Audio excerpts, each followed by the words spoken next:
Alors bonjour, dans cette capsule vidéo, nous parlerons de mesures de dispersion.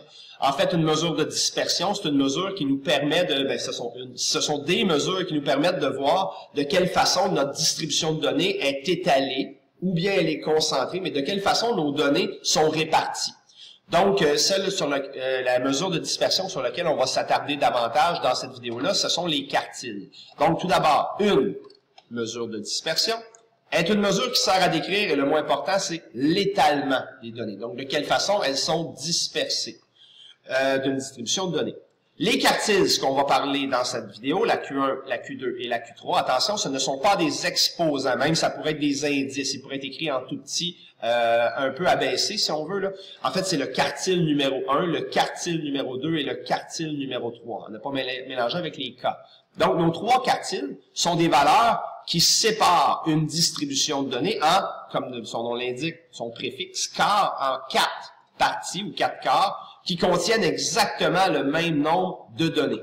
Donc ici, ce qui va être particulier, c'est que peu importe le nombre de données qu'on va avoir, on va trouver une façon d'avoir exactement dans chacun des quarts le même nombre de données, même si au départ, notre distribution n'a pas un nombre divisible par 4 de données. Donc même si c'est pas un multiple de 4, c'est pas grave, ça va fonctionner quand même. Vous allez voir comment on va fonctionner. On risque d'avoir des Q1, Q2 ou Q3 dans certaines occasions, qui pourraient être des imaginaires, donc des nombres qui sont calculés, qui n'existent pas dans la distribution, mais qui permettent de les séparer en deux, un peu comme on faisait avec des médianes. D'abord, on va regarder à quoi ça va ressembler. Une fois qu'on va avoir une distribution complète de données, donc voici une distribution de données, évidemment, peu importe la distribution, on a un minimum, maximum. On pourrait en avoir plusieurs, mais c'est certain qu'il y a un nombre qui va jouer le rôle de minimum. Il y a un nombre qui va jouer le rôle de maximum.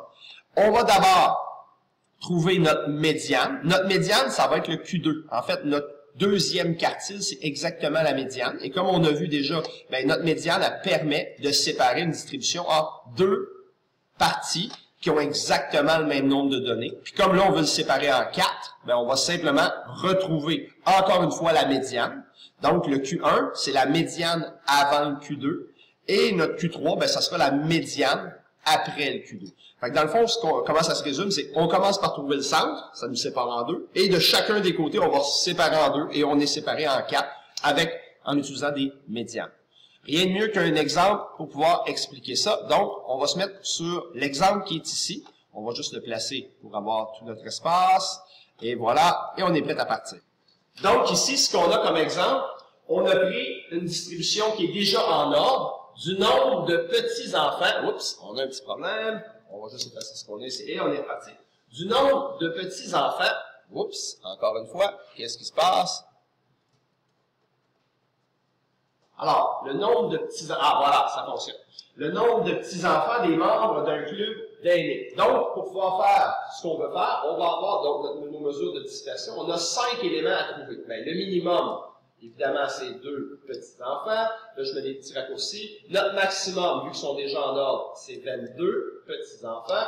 Voilà. Maintenant, on doit trouver nos quartiles. Ce sont les mesures qui nous intéressent. D'abord, notre distribution qui contient présentement 1, 2, 3, 4, 5, 6, 7, 8, 9, 10, 11, 12, 13 données. On a 13 données et on souhaite partager cette distribution-là en 4 quarts, donc en 4 groupements qui contiennent exactement le même nombre de données. Pour faire ça, on va d'abord trouver notre médiane. Notre médiane, c'est quoi? C'est notre Q2. Donc, pour d'abord, avant de trouver Q2, ce qu'on va aller faire, je vais me tasser ici, on reviendra pour le Q2 après, on va aller trouver la position. La médiane, et en parenthèse, on va écrire la position du Q2 dans ce cas-ci. La formule, c'est la même qu'on utilisait auparavant. Donc, notre nombre de données ici qui est 13. On ajoute 1, on arrive à 14. Et on divise par 2. Donc, ce sera la 7e donnée. Donc, notre 7e donnée, qui est en ordre évidemment, 1, 2, 3, 4, 5, 6, 7, ce serait ce 9-ci. Donc, notre Q2, 9 petits-enfants, est notre médiane, et c'est surtout un nombre réel. Il y a vraiment une personne âgée qui a exactement 9 petits-enfants, et c'est ce 9-là, et non pas, donc 2, et non pas l'autre, son voisin qui est à droite. Maintenant, ce qu'on va faire, on va aller chercher Q1.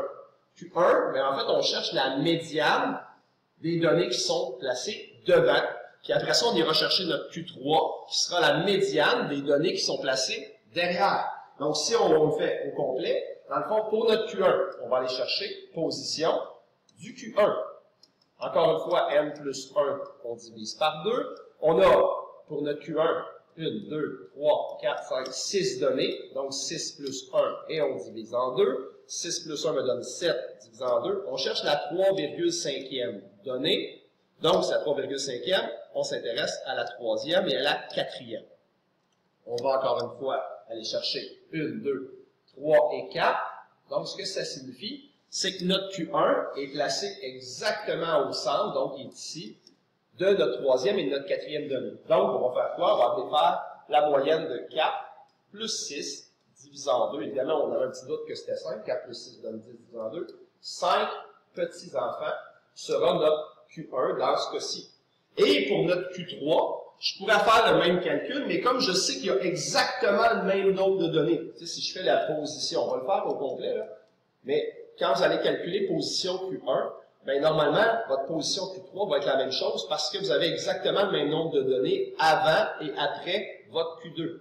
Donc, dans ce cas-ci, position du Q3, encore une fois, n plus 1 divisé en 2. Évidemment, j'ai 1, 2, 3, 4, 5, 6. 6 données plus 1 va me donner 7, divisé en 2. Encore une fois, j'arrive à la 3,5e donnée. Je vais donc aller chercher la 3e et ainsi que la 4e donnée qui est située après mon Q2. Donc, Q2 est là, Q1 là. 1, 2, 3 et 4 sont ici. Donc, mon Q3 se trouve à cette position-là. Et on va faire quoi? Bon, on va venir calculer la moyenne de 10 plus 12. 22. 22 divisé en 2, ben, j'ai 11 petits enfants et j'ai réussi à trouver mes 3 Q, donc Q1, Q2 et Q3, ainsi que mon minimum maximum. Ces 5 nombres-là vont nous servir un petit peu plus tard pour faire ce qu'on va appeler un diagramme de quartile. Maintenant, il y a des petites choses qu'on va trouver qui font partie de nos mesures de dispersion. D'abord, l'étendue qu'on connaît. Ben, c'est notre valeur max moins min. Ça, on le connaît depuis un petit bout. Donc, notre étendue, dans ce cas-ci, 22 moins 2 serait égal à 20 petits-enfants d'écart. Donc, il y a un écart de 20 petits-enfants entre l'aîné ici, la personne âgée qui en a le plus, et la personne âgée qui en a le moins de petits-enfants.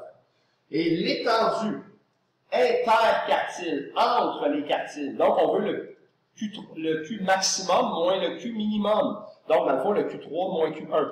Ben, notre Q3, c'était ici, dans ce cas-ci, 11. Notre Q1, dans ce cas-ci, qui était 5, 11 moins 5, ben, j'ai 6 petits-enfants d'écart, encore une fois, entre le Q1 et le Q3. Ça nous indique, dans le fond, que nos nombres sont quand même assez pris ensemble, sont assez concentrés. Parce qu'entre mon premier quartile et mon troisième quartile, j'ai juste 6 petits-enfants d'écart. C'est ça le principe d'une mesure de dispersion. Ça nous permet de voir de quelle façon les données sont concentrées ou non. Et dans le fond, notre dernier mot qui nous manque, ben, l'étendue d'écart et l'étendue interquartile sont des mesures de dispersion. Alors voilà pour cet exemple-là avec contexte. Rapidement, on vous propose quelques exemples sans contexte, juste pour être capable de s'habituer à aller retrouver des quartiles. Donc, cela ici, je n'utiliserai pas les formules, mais on va être capable d'aller chercher nos 5 éléments importants. D'abord, si je prends le premier, j'avais une distribution de données qui avait 1, 2, 3, 4, 5, 6, 7 données. Évidemment, elles ne sont pas en ordre. Fait que l'étape 1 serait de les mettre en ordre. Donc, voici ce que j'ai fait. Ils sont déjà en ordre. Et une fois qu'ils sont placés en ordre, là, c'est facile d'aller chercher le minimum, le maximum. Je vous suggère toujours de commencer par ça. Ensuite, on n'a pas le choix pour aller chercher notre Q2, qui est la médiane. Donc, dans ce cas-ci, j'ai 1, 2, 3, 4, 5, 6, 7. Un grand calcul mental, 7 plus 1 me donne 8, divisé en 2, la quatrième donne 1, 2, 3. La quatrième serait celle-là ici. Donc, mon Q2, c'est 8. Et dans le fond, par la suite, ben, je vois bien que j'ai 3 pour mon Q1, j'ai 3 données. Donc, celle du centre, ce serait le 3. Et dans l'autre cas, pour mon Q3, ce serait 16. Donc, c'est assez évident. Et qu'est-ce qui s'est passé? Ben, si on prend nos 3 séparateurs, ben, on a réussi à séparer en une donnée, une donnée, une donnée, mais 4 quarts contiennent exactement le même nombre de données. On va se faire un autre exemple. Là, ils sont déjà en ordre. Il y a 1, 2, 3, 4, 5, 6, 7, 8, 9 données. Ce qui est sûr, notre minimum est 15, notre maximum est 37. Ça, c'est réglé. Ensuite, on a dit 9 données. 9 plus 1 me donne 10, divisé en 2. On cherche la cinquième. 1, 2, 3, 4, 5. Voici notre Q2. C'est un Q2 réel. Donc, 29, c'est mon Q2. Qu'est-ce qui se passe? Devant mon Q2, j'ai 4 données. Donc, le centre, ce sera entre 18 et 20. Mon Q1 est à cet endroit-là. Il sera de 19, un petit calcul mental. Et j'ai 4 données, évidemment, après. Donc, encore une fois, un petit calcul mental, 32 et 36, j'aurai 34 comme Q3. Et voilà. Donc, présentement, il se passerait quoi? Entre chacun des Q, j'ai 2 données, un Q qui est séparateur. 2 données, un autre Q qui est réel, ce coup-ci. 2 données, mon Q3, et 2 autres données. Donc, j'ai réussi à séparer de façon égale entre 4 groupes en utilisant 2 Q imaginaires et un Q réel. Maintenant, on y va avec le prochain. Le prochain, j'ai 1, 2, 3, 4, 5, 6, 7, 8, 9, 10, 11 données. Donc, d'abord, mon minimum est à 21, mon maximum à 59. 11 données, plus 1, ça fait 12 divisé en 2. On arrive à 6. 1, 2, 3, 4, 5, 6. Voici mon Q2. 47.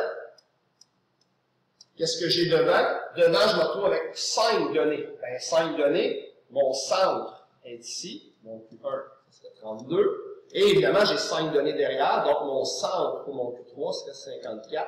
C'est un Q3 qui est réel. Qu'est-ce qui s'est passé? En trouvant ces 3 Q-là réels, ça me donne une séparation, 4 quarts qui contiennent chacun 2 données. Donc, ils ont exactement le même nombre de données, mais mes 3 quartiles que j'ai trouvés sont des quartiles réels dans ce cas-ci. Puis on termine avec le dernier. Mon minimum, c'est 2. Mon maximum est à 13. On va voir combien on a de données. 1, 2, 3, 4, 5, 6, 7, 8, 9, 10, 11. J'ai 12 données. Donc, si j'ai 12 données, 12 plus 1, ça fait 13, divisé en 2, 6,5. Donc, je vais aller entre la 6e et la 7e donnée. 5, 6 et 7. Donc, présentement, mon Q2 est un Q2 imaginaire ou inventé ou calculé qui est 5,5. C'est mon milieu entre 5 et 6. Qu'est-ce qui se passe? Ben, je me retrouve avec, devant mon Q2, avec 6 données. Ben, mes 6 données, mon centre va être ici. Donc, mon Q1 sera 4. Et j'ai également 6 données derrière le Q2. Voilà, donc voici mes 6 données. Mon centre sera encore une fois entre le 8 et le 10, donc j'aurai un Q3 qui serait ici, qui serait de 9. Et qu'est-ce qui vient de se passer? Ben, nos 3 Q sont imaginaires, sont calculés. Et regardez, j'ai 3 données, suivies de mon Q1. 3 données, suivies de mon Q2. 3 données, suivies de mon Q3, et 3 données. Donc, j'ai réussi à séparer à l'aide de 3 quartiles, en guillemets, calculés, inventés ou imaginaires, qui n'appartiennent pas à la distribution. Ben, j'ai séparé ma distribution en 4 groupes, 4 quarts qui contiennent exactement le même nombre de données. La suite, ben, ce sera d'être capable de tracer un diagramme de quartile pour le petit côté visuel des mesures de dispersion. Alors, voilà.